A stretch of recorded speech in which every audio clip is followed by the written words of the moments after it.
नमस्कार, ताईच्या किचनमध्ये आपले सर्वांचे स्वागत आहे। आज आपण आपल्या किचनमध्ये खास पितृपक्षात केली जाणारी तांदळाची खीर बनवणार आहोत।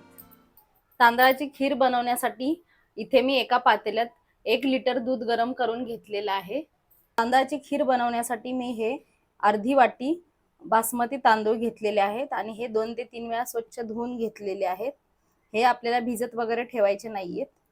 आता एका पॅन मध्ये 1 चमचा साजूक तूप घेतले आणि तूप वितळले की त्यात आपल्याला हे थोडे काजूचे आणि बदामाचे काप आहेत।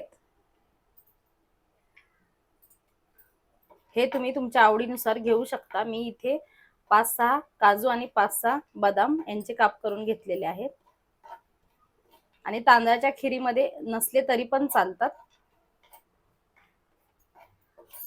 हे थोडे आपल्याला तुपावर परतून घ्यायचे आहेत। जास्त काळपट करायचे नाहीत, थोडेसेच परतायचे। आणि तांदळाच्या खिरीला दाटसरपणा येण्यासाठी मी एक एक्स्ट्रा स्टेप सांगितलेली आहे, त्यामुळे तुम्ही रेसिपी कुठेही स्किप न करता पूर्ण व्हिडिओ बघा। काजू बदामाचे काप आपले छान थोडे परतून झालेले आहेत। आता आपण ते प्लेटमध्ये काढून घेऊयात। पॅन मध्ये थोडं तूप राहिलेलं आहे, त्यातच आपल्याला आता हे तांदूळ थोडे परतून घ्यायचे आहे। तुपामध्ये परतून घेतल्यामुळे खिरीला खूप छान अशी चव येते। मी बासमती तांदूळ घेतले, तुम्ही इंद्रायणी तांदूळ पण घेऊ शकता। हे थोडे आपण परतून घेऊया। तांदूळ आपण छान असे तुपावर परतून घेतलेले आहेत। आता आपण गॅस बंद करून घेऊयात। तुपावर परतून घेतलेले तांदूळ आता आपण एका प्लेट मध्ये काढून ते थंड करून घ्यायचे आहेत। तुपावर परतून घेतलेले तांदूळ आता आपण मिक्सरला असे जाड वाटून घ्यायचे आहेत। खूप बारीक करायचे नाहीत, थोडे जाडसर ठेवायचे। आणि मी तुम्हाला मागाशी सांगितलं होतं की आपण एक एक्स्ट्रा स्टेप करणार आहोत खिरीला दाटसरपणा येण्यासाठी।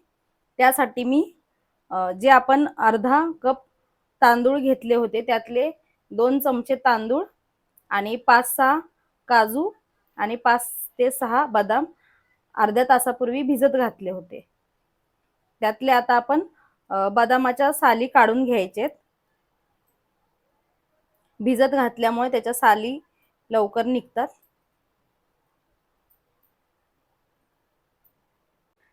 सर्व बदामाच्या मी साली काढून घेतलेल्या आहेत।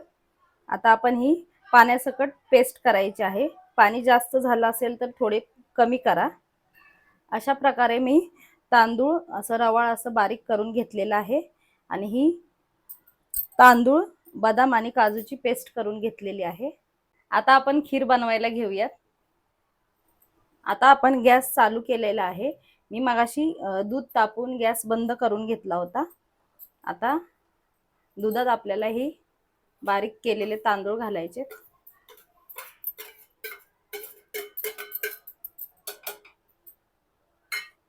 आणि मिक्स करून घ्यायचे आहेत।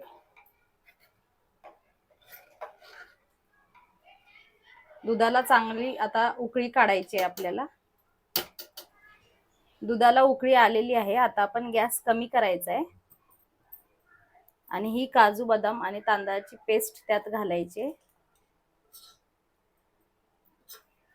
दुधात आता आपण ह्या 7 ते 8 केशराच्या काड्या घालणार आहोत। केशर हे पूर्णपणे ऑप्शनल आहे, नाही घातलं तरी चालेल, पण केशराने खूप छान कलर येतो खिरीला।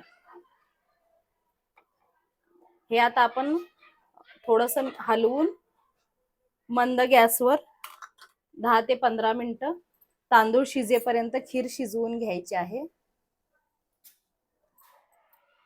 15 मिनिटं झालेली आहेत। मंद गॅसवर आपण 15 मिनिटं खीर शिजवून घेतली आणि आता आपण चेक करूया तांदूळ शिजले का।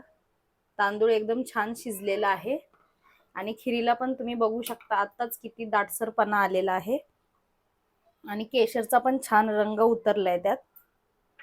आता आपण हे तुपावर परतून घेतलेले ड्रायफ्रुट्स घालणार आहोत।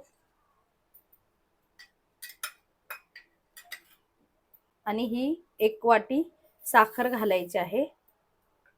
1 लिटरच्या खिरीसाठी 1 वाटी साखर बरोबर गोड असते. पण तुम्हाला जर गोड कमी करायचं असेल किंवा जास्त गोड आवडत असेल तर तुम्ही तुमच्या आवडीनुसार गोड कमी जास्त करू शकता.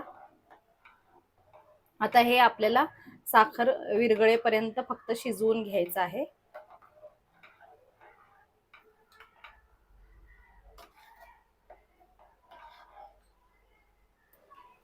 साखर विरघळलेली आहे. आता आपण गॅस बंद करायचा आहे आणि गॅस बंद केल्यावर सर्वात शेवटी 1 चमचा वेलची पावडर घालायची आणि मिक्स करून घ्यायचं आणि मिक्स करून घ्यायची वेलची पूड. ही खीर थंड झाल्यावर अजून दाटसर होईल. आपली दाटसर सुमधुर अशी तांदळाची खीर तयार झालेली आहे. तुम्ही पण या पितृपक्षात माझ्या या पद्धतीने तांदळाची खीर बनवून बघा आणि मला कमेंट करून सांगा कशी झाली. तर लाईक करा आणि जास्तीत जास्त शेअर करा. चॅनलवर नवीन असाल तर सबस्क्राईब करायला विसरू नका.